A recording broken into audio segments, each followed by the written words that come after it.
notre droit de vote, eh bien, on veut maintenant nous arracher. Et donc, on demande tout simplement la révision de la liste électorale pour que tous les Ivoiriens qui, depuis 2019, boycottent toutes les élections et donc qui n'ont trouvé aucun intérêt à s'inscrire sur une liste électorale, eh bien, tout cela, une bonne partie n'est pas encore sur la liste électorale.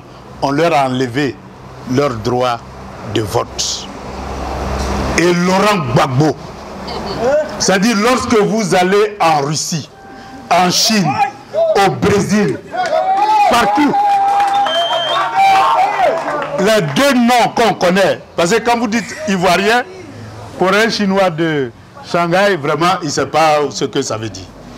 Vous êtes obligé de dire non, le pays de Gbagbo ou le pays de Drogba. Voilà les deux noms qu'on connaît.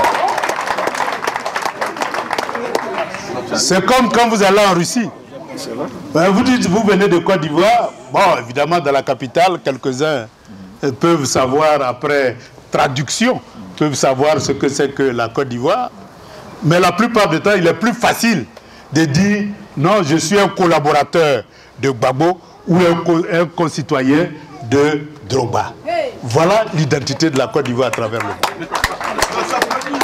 Comment se fait-il que le seul Ivoirien qui est connu à travers le monde ne soit pas éligible en Côte d'Ivoire, ni électeur?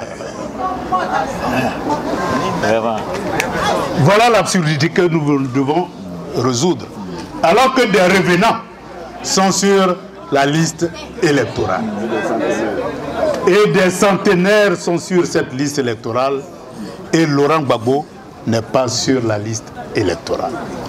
Et donc, nous sommes en train de perdre notre droit de vote et le droit d'être éligible en Côte d'Ivoire.